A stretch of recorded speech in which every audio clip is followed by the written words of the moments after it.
Today I'm counting down my picks for the top 10 best thrash metal albums released in 2023. This will be my last top 10 list in my series. This was not easy to make because there were a lot of releases this year. Let's get into it right now. Coming in number 10 is Holy Moses with Invisible Queen. This was released on April 14, 2023. It's intriguing how they chose the same release date as heavyweights Metallica and Overkill, perhaps contributing to the album not receiving the attention it deserves. Holy Moses is a veteran band that predates both Metallica and Overkill. They have a form of thrash metal arguably heavier than Metallica, and what sets them apart is the fact that they are a female-fronted thrash metal band, which is rare in this genre.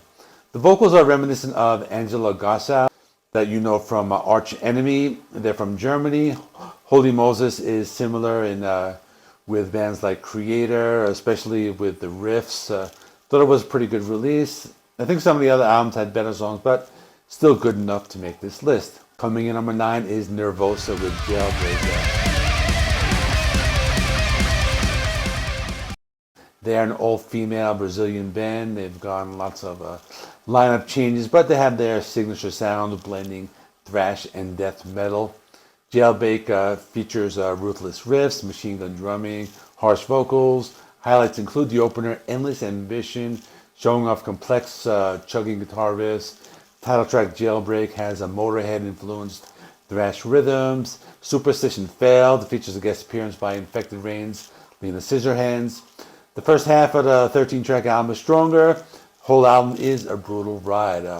Nervosa incorporates some classic metal elements with evil-sounding guitar harmonies and mosh-inducing rhythms. The ever-changing lineup once again delivers top-notch extreme metal. Coming in number 8 is War Curse with Confession.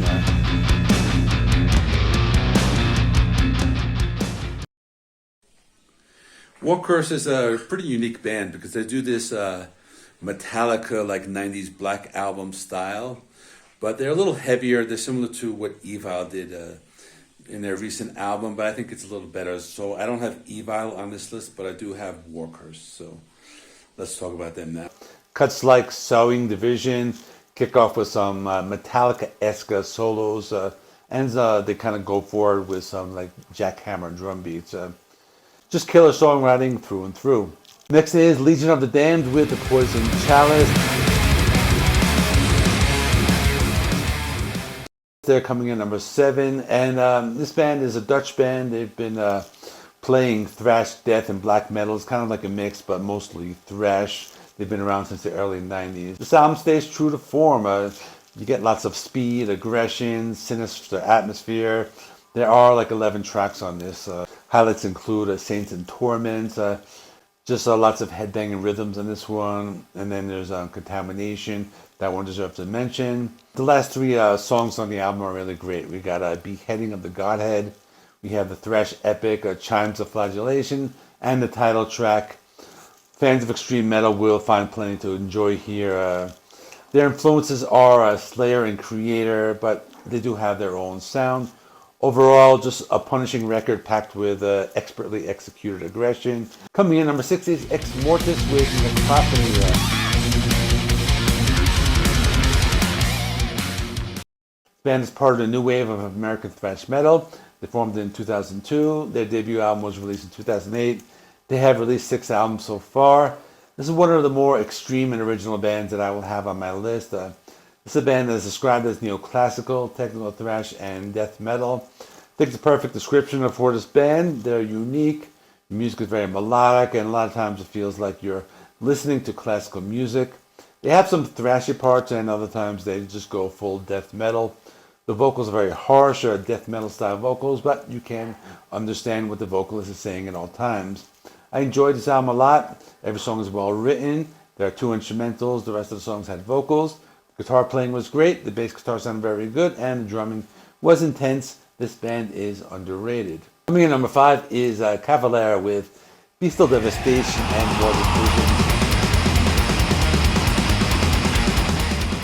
They are a remake.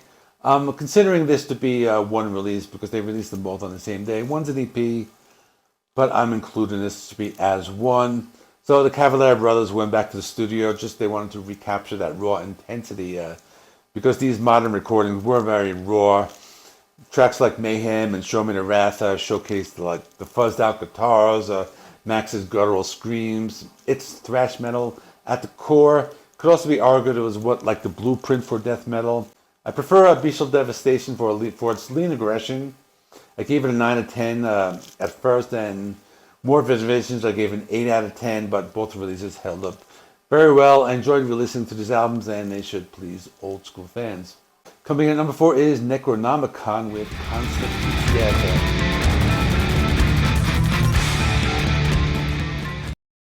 This is a standout, really an old school thrash metal band and an old school thrash metal album. They started as a punk band in the early 80s, but they changed to thrash. They got influenced by Metallica and Slayer. Concert to Death melds like this punk rock energy with these raw and aggressive riffs. Got great tracks, They Lie and Redemption. This one has some machine gun tempos and mosh-inducing rhythms. Then we have The Guilty Shepherd and Blood Rush. This has horror movie elements, and we have some demonic vocals and a dark atmosphere. And the album also has this strong sense of songcraft with these great choruses and melodic guitar work. Concert to Death is really great. They're veterans. They're at the top of the game. Lots of energy in this, and then they show a passion for their 80s sound. Coming in number 3 is Enforced with War Remains.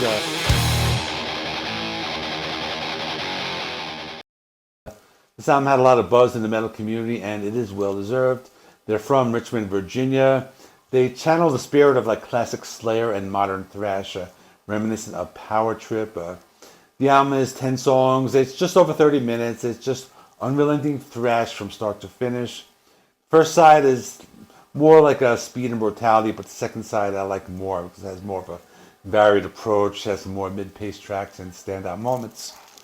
I gave this another listen. I found myself headbanging along with the songs. My original score was an 8.5 out of 10. It definitely holds up. Coming in number 2 is Sadus with The Shadow Inside. So when I did my first review, I posed the question, is this the best thrash metal album of the year? And the answer is almost. There's actually one I put right ahead of it. I thought it was just a little better, but still a great album. Holds up well, even though it did come out in the later half of the year. They blend thrash, death, and black metal. We got some great songs like First Blood, great musicianship, and just a great thrasher. It's a Sickness, that's a little slower song than The Devil in Me. This one has a lot of inner darkness and exploring human actions. Really great production. You can hear everything crisp. Everything's like the songwriting is tight. Shadow Inside deserves a spot as one of 2023's best thrash metal offerings, but it's not number 1. My number 1 is Overkill Scorched. This is their 20th studio album, released on April 14th, 2023. It was interesting, they released it on the same day as Metallica's 72 Seasons.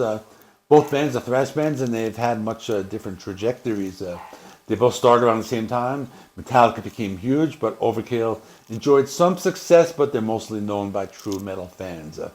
Metallica changed their style over the years, and they released half of the albums that Overkill have, but Overkill have kept the same sound over the years, with a few deviations here and there. In the 90s, of course, but Scorched was a solid album.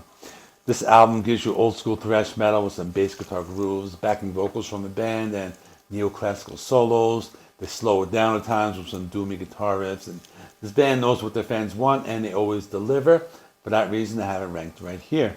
And that's my top 10 list. Check out some of the other full reviews of the albums I mentioned here. They're going to be right around this little circle here.